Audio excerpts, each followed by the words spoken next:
So there's a few different approaches to chastity, depending on your budget, your needs, and your lifestyle. So let's talk about those. Hey guys, it's Morgan with BDSM Relationships and Education. Thank you very much for checking out this video. Today we're going to talk about chastity, and we're going to sort of talk about it in a general sense. So this could apply to people with penises or people with vulvas, and we're going to talk about a couple of different styles.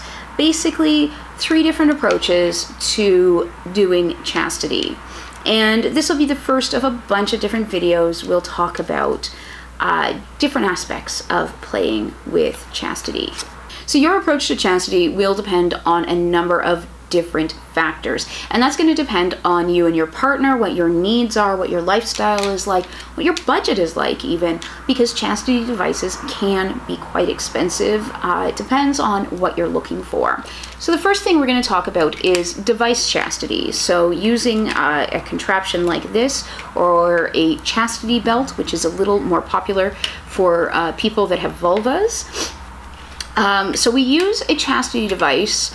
Obviously, it everything gets all locked up, and we've got a padlock there, and so this can ideally last for long-term chastity, although a lot of people do find that using a device long-term isn't the most comfortable, but that is what a lot of these guys are designed for. And you'd obviously need to take them off every once in a while for hygiene purposes and things like that. I can do a whole video all about using chastity devices long-term if you guys are interested in that. One of the good things about using a device is that it enforces the chastity. You can't easily get to the genitals while you're wearing one of these or wearing one of the belts. I'm sorry, I don't have an example of one of the belts. I just don't own one. So this obviously will prevent masturbation and touching of oneself. It also acts as a reminder of the chastity. Some people prefer to have that sort of constant reminder. They feel that weight on their genitals, and it reminds them of the fun game that they're playing, or the denial they're enduring, or whatever it is. And again, these are supposed to prevent masturbation. Now, somebody who is determined to cheat usually can. This is one that we're going to be reviewing very soon, and it has what's called an anti-pullout device. So it's supposed to prevent cheating. So we'll see how that goes. I'm in the process of testing out that particular feature. The other thing is that these devices can make arousal very uncomfortable. Now, it shouldn't be painful, and it should be fairly temporary, but you can imagine that the penis has to be flaccid to be inside of this device. As soon as the person gets aroused and gets an erection, it's going to strain against the device, and it's going to cause some discomfort. Another style of chastity would be the honor system, and I think we're all kind of familiar with the honor system. It's where you promise to do something and there's nothing enforcing it, but you still do it anyways. So we don't use a device for that. We just use trust. You make an agreement about masturbation habits, how often that can happen, under what circumstances, and you abide by it.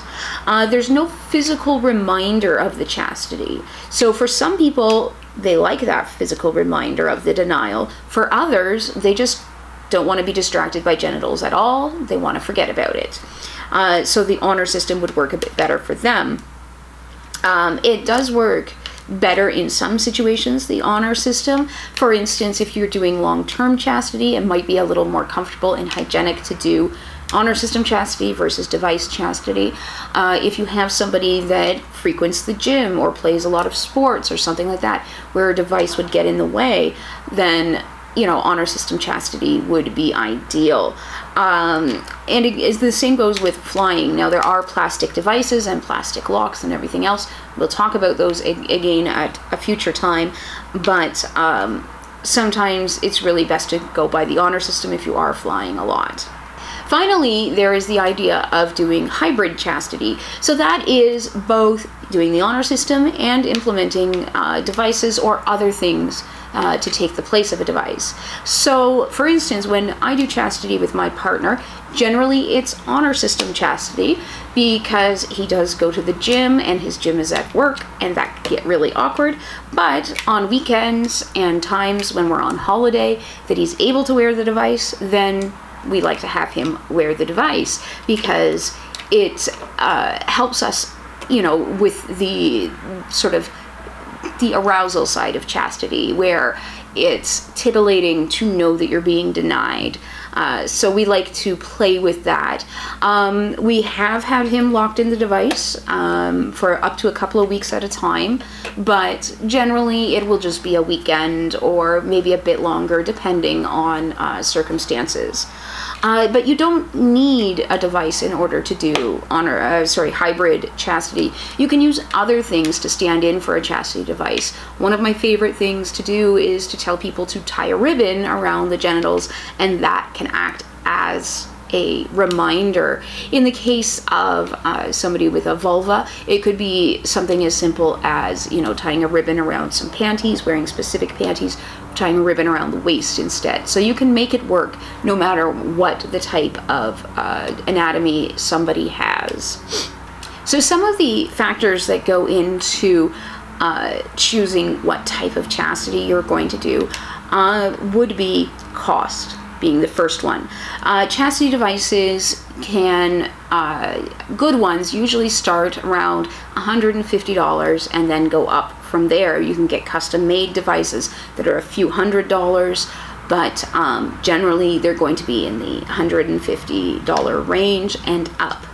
You can get much cheaper devices, but they do tend to be very poor quality and just not something that you really would want to wear for much longer than a play session, if that. Another factor will be the type of genitals that the person in chastity has. Devices for penises are, there's a million of them out there, tons of them. But there are very, very few devices designed for people with vulvas. So again, with those, it's usually the chastity belt style, and they are very bulky and sort of in the way. And so it can be a lot more difficult. So people with vulvas will tend to do more of honor system chastity rather than device chastity, and save devices for, a kink party or a special event or a play scene. But if you've got a different experience, or if you know a good chastity device for a vulva, please leave a comment and let me know. I would like to check it out. Discretion is also a factor. This is a fairly large piece of equipment, and it's going to, you can see sort of the angle there, it is going to show through the pants. No matter how discreet a chastity device is, they do tend to add a little bulk. Now, for some people, that'll just make them look like they've, got an erection, or they're very well hung. But in some cases, it really does make it look like you've stuffed half a sock drawer down your pants. So, it's going to depend on, are you wearing really tight pants, form-fitting clothing? It might be a problem. If you're not wearing those kind of things and you are able to wear baggier clothes, then it shouldn't be an issue.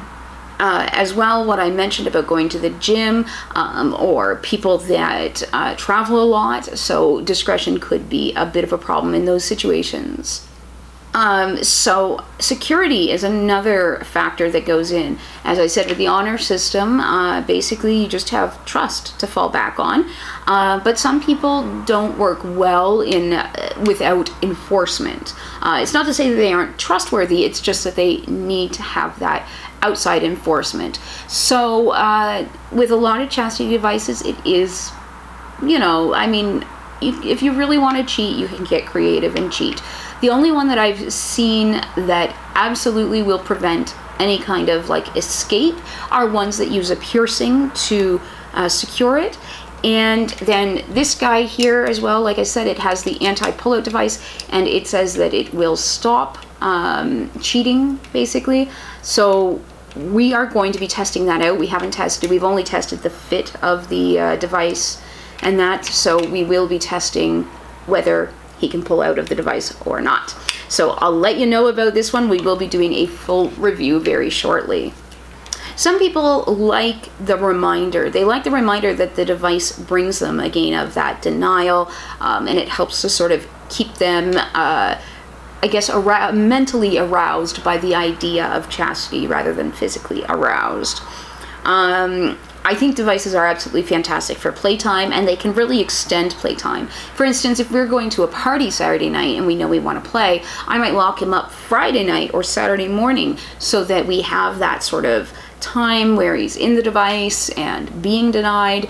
And I mean, even though it's just a short period of time, but it sort of adds to the excitement and the build up to the scene on Saturday night. Now, again, some people just want to kind of stop masturbating and forget about the genitals, and so a device that reminds them of that may not be appropriate.